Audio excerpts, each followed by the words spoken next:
Tes 1, 2. Bismillah. Ya. Oke, Assalamualaikum warahmatullahi wabarakatuh dan selamat malam kawan-kawan semua. Alhamdulillah pada hari ini di Kamis 2 Desember 2010 kita bertemu lagi dalam pertemuan ke-10 kalau saya nggak salah ingat, dari rangkaian serial kuliah kita beragama dalam pergolakan budaya.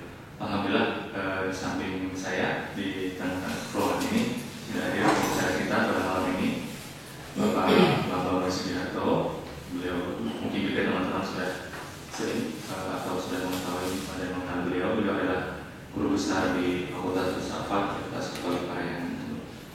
Malam ini beliau akan memaparkan dan berbagi dengan kita satu tema yang menarik, yaitu masalah kekerasan kekerasan dan agama. Nggak tahu nanti mungkin bisa dibedakan apakah ada kekerasan dalam agama atau kekerasan dan agama sebenarnya. Oke, mungkin untuk menghemat waktu saya langsung persilakan saja kepada Pak Bambang. Kita punya waktu sampai pukul mungkin 8 atau 7.30 mungkin Pak, biasanya kita diskusi. Silakan Pak. Terima kasih. Ya, selalu menarik kalau membahas situasi paradoksal ya hari ini ketika agama dianggap bangkit, yang muncul dalam sisi paradoksal itu sepertinya agama memang bangkit karena umumnya disebut karena biasanya disebut sebagai by default ya, karena kebetulan ya. Karena kebetulan, bukan karena daya pesona agama sendiri. Kebanyakan sih lebih karena situasi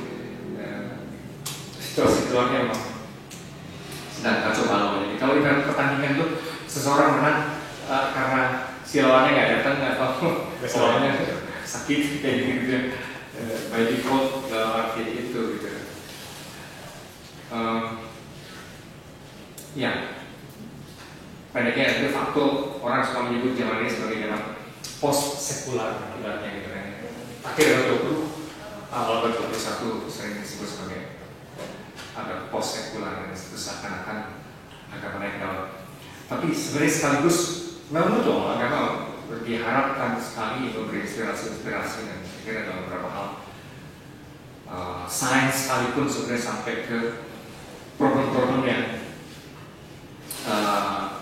memasuki wilayah-wilayah yang dulu hampir ditabuhkan, ya, wilayah spiritual, ruh dan segala macam kayak gitu, hati dan seterusnya yang mau tidak mau orang lantas ingat lagi bahwa di situ agama bicara banyak. Nah, tapi serentak pada saat yang sama ternyata potensi konflik pasca matinya berakhirnya konflik ideologi perang dingin, situasi konflik pasca itu ternyata membawa agama menjadi sumber konflik juga, sumber konflik yang baru. Dan itu bermunculan sekaligus tendensi kekerasan dari pihak agama. Jadi ini paradoks dianggap sebagai sumber jawaban yang mulia, tapi pada saat yang sama memperlihatkan berbagai gelagat yang justru tidak mulia. Ya, sebetulnya apa sih? Adakah unsur-unsur intrinsik di dalam katakanlah kehidupan keagamaan sendiri yang melahirkan atau memang berpotensi ke arah kekerasan itu? Nah, orang seringkali gampangannya kan selalu bilang bukan agamanya yang melahirkan kekerasan, tapi manusianya kayak gitu. Nah, kalaupun kita masih bisa membedakan antara sistem dan orang gitu, tidak sepenuhnya orang itu sumber kekerasan gitu, karena sistem juga memungkinkan kekerasan gitu kan. Sistem sendiri juga seringkali memungkinkan kekerasan. Saya suka mengumpamakan begini, kalau pisau memang bisa dipakai memotong kue atau menusuk orang gitu kan. Seakan-akan kesannya itu kan karena orangnya gitu kan. Sebenarnya tidak sepenuhnya begitu. Itu juga dimungkinkan karena konstruksi si pisaunya gitu kan. Konstruksi pisaunya makanya Kalau pisaunya kayak sosis, kayak guling gitu kan, jadi juga nggak bisa dipakai semua orang. Kalau itu dimungkinkan oleh konstruksi pisaunya juga. Jadi si sistem itu, unsur-unsur dalam sistem memang memungkinkan juga digunakan sebagai alat kekerasan. Oke, nah unsur-unsur apa di dalam katakan agama sebagai satu gugusan besar yang kompleks ya. Itu unsur-unsur apa sebetulnya yang memungkinkan kekerasan? Saya mungkin ada beberapa unsur di situ. Yang pertama adalah begini.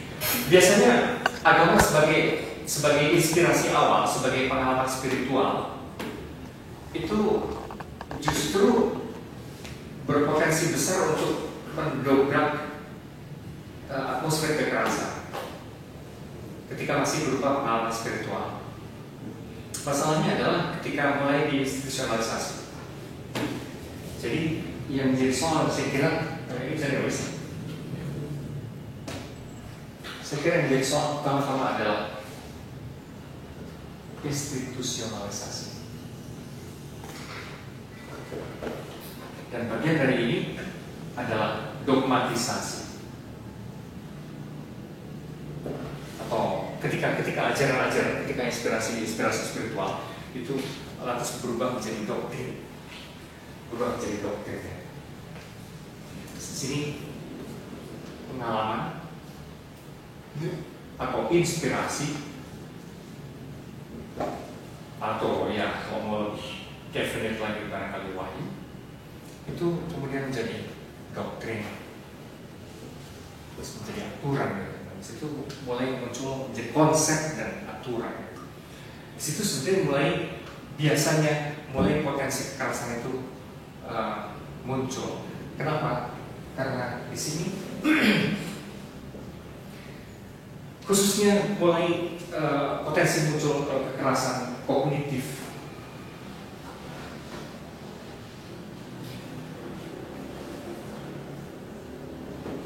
Biasanya itu awalnya adalah soal kebenaran, klaim kebenaran yang umumnya bagaimanapun itu eksklusif gitu. Sekurang-kurangnya dulu bahwa kemudian ditafsirkannya kemudian hari ini menjadi lebih inklusif dan segala macam itu tafsiran bersama dengan perkembangan intelektualitas manusia, pergaulan manusia dan segala macam. Tapi awal-awalnya ada tendensi kuat pada agama-agama untuk menganggap dirinya satu-satunya jalan kebenaran gitu. Masalahnya kan itu kan klaim kebenaran yang eksklusif dalam arti itu satu-satunya jalan kebenaran. Dan itu sendiri, statement itu sendiri, proposisi itu sendiri gitu kan ya, atau prinsip itu sendiri dengan sendirinya sudah berbakat untuk melakukan kekerasan kognitif. Artinya apa? Di situ sudah mulai muncul biar lagi diskriminasi di kepala kita, di dalam keyakinan itu sudah mulai ada semacam anggapan yang entah eksplisit ataupun implisit bahwa di luar agama-agama tersebut sebetulnya kurang memiliki kebenaran, gitu kan? Itu sudah mulai ada diskriminasi kognitif, itu sudah mulai kekerasan kognitif. Kekerasan kognitif berarti di sini diskriminasi.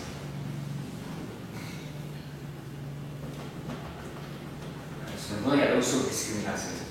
Dan kelak sebetulnya kekerasan-kekerasan fisik itu muncul dari kekerasan kognitif. Misalnya kalau dalam dunia Kristiani ya, kekerasan kognitif itu muncul ketika anggapan bahwa satu-satunya jalan menuju kebenaran adalah Kristus, misalnya Yesus lah gitu ya, misalnya gitu. Nah itu mudah sekali kemudian melahirkan keyakinan bahwa tanggung jawab orang-orang Kristen adalah menyebarkan agamanya gitu kan. Karena itu merupakan suatu yang tanggung jawab untuk menyelamatkan bangsa manusia. Dan dari situ lahirlah proyek-proyek misi.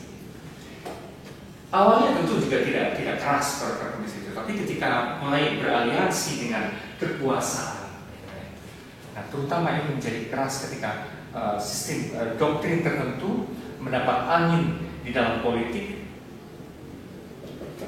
lantas beraliansi dengan kekuasaan,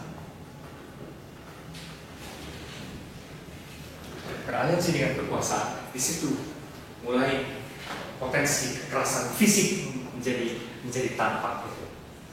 Karena misalnya proyek-proyek misi ini kemudian mendongkeng kolonialisme, misalnya gitu kan,